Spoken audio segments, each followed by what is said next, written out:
අයිබෝවන් ඔන්න අදත් ආදරයෙන් පිළිගන්නවා මගේ YouTube channel එකට. බලන්නකෝ අද මම මොනවද අරගෙන ආවේ කියලා. මෙන්න මේ වගේ මෙලකට කිරි රසට මේ වගේ හොඳට පියන් විදියට වෙන වෙනම ගැලවෙන රසම රස රොටි එකක් තමයි මම අද අරගෙන ආවේ. මේකට පාන් පිටි කවලම් කරලා නැහැ. මේක wheat flour වලින් හදාගෙන තියෙන්නේ. ඉතින් අපි බලමු මේ රසම රස රොටි එක කොහොමද මම හදාගත්තේ කියලා. මුලින්ම මම මෙතන වාචනයක් අරගෙන ඒකට සම්පූර්ණ තිරිඟු පිටි කප් 2ක් එකතු කරගන්නවා. මේ පාන් පිටි නෙමෙයි තිරිඟු පිටි. ඒකටම මම කිරි පිටි කප් භාගයක් එකතු කරගන්නවා. රස අනුව ලුණු එකතු කරගන්නවා. ලුණු තේ හැඳි එකක් මම එකතු කරගත්තා. කෑලි මිරිස් තේ හැඳි එකමාරක් මම එකතු කරගන්නවා. පොඩියට කපා ගනිපු කොත්තමල්ලි කොළ මේස හැඳි එකක් එකතු කරගන්නවා. ඒ වගේම තඹ ගනිපු අලගෙඩි දෙකක්, සාමාන්‍ය ප්‍රමාණයේ අලගෙඩි දෙකක් හොඳට පොඩි කරලා මේකට එකතු කරගන්නවා. දැන් මේ ටික ඔක්කොම හොඳට අනා ගන්න තියෙන්නේ. මුලින්ම වතුර කවලම් කරගන්නේ නැතුව මේ ටික ඔක්කොම හොඳට අනලා කවලම් කරගන්න ඕන. ඊළඟට මම මේකට පොල් තෙල් මේස හැඳි එකක් එකතු කරගන්නවා. පොල් තෙල් අවශ්‍යම නැහැ. පොල් තෙල් ටිකක් හරි බටර් ටිකක් හරි ගී ටිකක් හරි මේ තුනෙන් කැමති වර්ගයක් මේස හැඳි එකක් එකතු කරගන්න. දැන් මේ ටික ඔක්කොම හොඳට අනා ගන්න මුලින්ම. දැන් මම මේකට වතුර කවලම් කරන ගමන් මේක අනා ගන්නවා. වතුර පොඩ එකතු කරගන්න. අපේ අල්ලට එන ප්‍රමාණයෙන් මුලින්ම දෙසරයක් මම එකතු කරගත්තා. දැන් මේ ටික ඔක්කොම හොඳට ඒ වතුර ටිකත් එක්ක අනා ගන්නවා. එකපාරටම වතුර ගොඩක් දාගන්නේ නැතුව වතුර පොඩ දාලා අතේ එලවෙන්නේ නැති වෙන පදමට එනකන් මේ ඩෝ එක හදා ගන්න ඕන. අපි රොටි හදන පදමට මේකේ ඩෝ එක ආවනම් හරි. දැන් මේ ඩෝ එක අනාගත්තට පස්සේ විනාඩි 5ක් විතර මේක හොඳට නීට් කරලා මේ විදියට මේක විනාඩි 15ක් විතර පැත්තකින් තියලා තියෙනවා. මට මේ ටික අනා ගන්න ගියේ වතුර කප් භාගයයි. මම වතුර කප් එකක් ගත්තා. ඊළඟට වතුර කප් භාගයයි මට මේක අනා ගන්න ගියේ.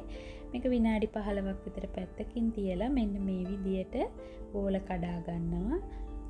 අපි රොටිය හදා ගන්න අවශ්‍ය ප්‍රමාණයට බෝල කඩා ගන්න. දැන් අපි රොටිය තුනී කරගන්න යන්නේ. මම මේ බෝඩ් එක උඩට wheat flour ටිකක් දාගෙන අපේ රොටි බෝලෙත් wheat flour ටිකක් ගාගෙන මේ විදියට මේක හොඳට තුනී කරගන්නවා. ගොඩක් තුනීයට රවුමක් විදියට එනකන් රවුම් හැඩයට හරි කොටු හැඩයට හරි පහසු විදියකට මේක හොඳට තුනී කරගන්න. මේක තුනී කරගත්තට පස්සේ මම මේක උඩින් තෙල් පොඩ්ඩක් බ්‍රෂ් කරගන්නවා මේ විදියට. පොඩි ප්‍රමාණයක් ගා ගන්න. එහෙම නැත්නම් ටිෂු එකක් උඩ ගාලා මේ විදියට පොඩ්ඩක් තවරගෙන මේක මෙන්න මේ විදියට නවා ගන්නවා. අපි මේ විදියට මේ රොටි එක නවා ගත්තම තමයි මේකේ අර රොටි එක අන්තිමට පිච්චුවට පස්සේ තට්ටු වෙන වෙනම ගලවන්න පුළුවන් වෙන්නේ. දැන් මේ නවාගත්ත රොටිය උඩටත් wheat flour ටිකක් දාගෙන මේක ආපහු තුනී කරගන්න ඕන. කලින් තුනී කරගත්ත ගානටම හොඳට තුනී කරගන්න. මම මේක කොටු හැඩයට තමයි තුනී කරගන්නේ. මේක රෝලින් පින් එකේ හරි ලෑල්ලේ හරි ඇලෙන්න බලනවා නම් තව wheat flour ටිකක් උඩින් ඉහගෙන තුනී කරගන්න. මම මෙන්න මේ ගානට මේ වගේ මට්ටමට තුනී වෙනකන් මේක තුනී කරගත්තා. මේ විදියට අපිට ඔක්කොම රොටි ටික එකපාර හදාගෙනම පස්සේ අන්තිමටම මේ ටික පුච්ච ගන්න පුළුවන්. මම මේ විදියට පෑන් එකේ තෙල් පොඩ්ඩක් ගාලා මේ රොටිය මේ විදියට දාගන්නවා. මේක සාමාන්‍ය ගින්දරේ පුච්ච ගන්න ඕන.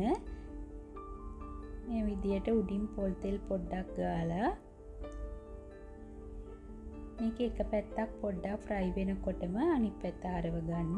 එක පැත්තක් හොඳටම කර වෙනකන් ඉන්නේ නැහැ. පොඩ්ඩක් ෆ්‍රයි වෙනකොට දෙපැත්ත මාරු කර ටික තමයි මේක පුච්ච ගන්න ඕන. දැන් මේ විදියට මේක පුච්චනකොට මේක මැදින් පිම්බිලා එනවා. මෙන්න මේ ගානට ආවට පස්සේ මම මේක ලිපෙන් අයින් කරගන්නවා. මේ බලන්නකො ලිපේ තියෙනකොට මේක හොඳට පිම්බිලා එනවා මේ වගේ. ඇතුළට හුලම් පිරීලා මේක හොඳට පිම්බිලා ආපහු ඒ විදියටම වහිනවා. ඉතින් මම මේ විදියට ඔක්කොම රොටි ටික හදාගත්තා.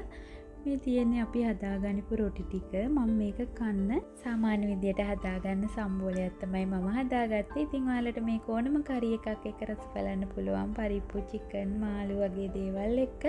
ඉතින් බලන්නකො මේ රොටි එක හරීම රසයි. ඒ වගේම හරීම මෙලෙකයි. මේක කිරි රසට හොඳට තියෙනවා. ඉතින් මේක බලන්න බෑග් එකක් වගේ හොඳට තට්ටු ටික ඕපන් වෙනවා. මම මේක හදන්න පාවිච්චි කරේ පාම් පිටි නෙමෙයි සම්පූර්ණ තිරිඟු පිටි. පාම් පිටි සම්පූර්ණ තිරිඟු පිටි අතර වෙනසක් තියෙනවා. මොකද තිරිඟු ඇටේ මේ උඩ බීජේ මැද කොටස ඔක්කොම එකතු කරලා කොටලා තමයි සම්පූර්ණ තිරිඟු පිටි හදන්නේ. ඒ උනාට පාම් පිටි හදද්දි තිරිඟු ඇටේ නේ උඩයි බීජේ මැද කොටසයි දෙකම අයින් කරලා සුදු පැති කොටසෙන් තමයි පාම් පිටි හදනවා කියන්නේ.